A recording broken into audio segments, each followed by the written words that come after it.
मन को शांत और स्थिर करने के लिए भगवान कृष्ण ने बताए हैं 2 उपाय। दोस्तों, आज हम जानेंगे कि भगवान श्री कृष्ण के द्वारा बताए गए इन 2 उपायों को अपने जीवन में धारण करके हम जीवन को कैसे सुलभ बना सकते हैं। वीडियो को अंत तक जरूर देखें। तो चलते हैं सीधे वीडियो में। किसी भी चीज को समझने के लिए सबसे पहले मन को शांत रखना चाहिए और फिर काम पर ध्यान देना चाहिए, क्योंकि हम मन से ही प्रश्न खोज लेते हैं और मन में ही जवाब देकर बैठ जाते हैं। भगवान कृष्ण ने मन को शांत रखने के लिए 2 चीजें बताए हैं। भगवद गीता में भगवान श्री कृष्ण कहते हैं, मन का बेचैन होना उसका स्वभाव है। हमारे मन को लगता है कि अगर वो अलग अलग बातों के बारे में सोचता रहेगा तो हमें आने वाली हर मुश्किल और मुसीबत से बचा लेगा, पर ऐसा होता नहीं है। हम अपने जीवन का काफी अधिक समय सोच विचार करके परेशान होने में निकाल देते हैं। भगवान श्री कृष्ण कहते हैं कि मन का ये स्वभाव बदलना मुश्किल जरूर है, असंभव नहीं। अच्छा, अब आप एक बात बताइए, क्या आप कौवे को कह सकते हैं कि वो कांव कांव की आवाज ना करे? या फिर क्या आप किसी मेढक को कह सकते हैं कि वो पानी देखते ही ऊंची छलांग ना मारे? हमारे मन का भी कुछ ऐसा ही है। जीवन में कुछ भी होता है, अच्छा या बुरा, हमारा मन उस पर कांव कांव कांव करने लगता है। कांव कांव से मेरा मतलब है चिंता करना, व्याकुल होना। कोई बुरी बात होती भी नहीं है और मन परेशानी की ऊंची ऊंची लपटें लेने लगता है। कभी कभी तो मुझे ऐसा लगता है कि हम में से कई लोग सिर्फ परेशान होने के लिए जीते हैं। सारी परेशानी, पीड़ा, दुविधा अक्सर हमारी मन की बनाई हुई कहानियां होती हैं। भगवान श्री कृष्ण हमें हमारे मन को शांत और स्थिर करने के लिए 2 उपाय देते हैं। पहला, ध्यान लगाना या मेडिटेट करना।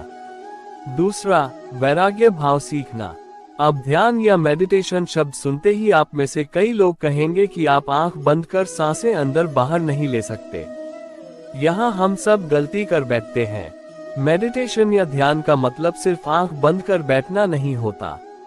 मेडिटेशन का मतलब होता है अपना पूरा ध्यान किसी चीज पर लगाना और उसे हटने नहीं देना। अगर आप रोटी बना रहे हैं तो सिर्फ उस बात पर ध्यान दीजिए। अगर आप पिक्चर देख रहे हैं तो अपना पूरा ध्यान पिक्चर पर लगाएं। यह मत सोचिए कि पिक्चर देखकर आप अपना कितना वक्त बर्बाद कर रहे हैं। जब आप जीवन के हर छोटे बड़े काम को पूरे ध्यान से करते हैं तो आपका जीवन ही एक मेडिटेशन बन जाता है।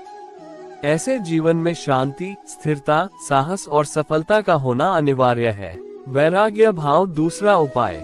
वैराग्य का अर्थ यह नहीं कि आप सब कुछ छोड़कर जंगल में जाकर बैठ जाएं। वैराग्य का सच्चा अर्थ है कि आप जो काम कर रहे हैं उसका क्या नतीजा या रिजल्ट निकलेगा उसकी चिंता ना करें। जैसे अगर आपने कोई इंटरव्यू दिया, आप ये कर सकते हैं कि पूरे मन से तैयारी करें और अपना बेस्ट देकर आ जाएं। वो नौकरी मिलना या ना मिलना आपके हाथ में नहीं है। इस नतीजे के पीछे अलग अलग चीजें हैं जो आपके बिल्कुल कंट्रोल में नहीं। तो जिस चीज के बारे में आप कुछ कर नहीं सकते, उसके बारे में चिंता भी ना करें।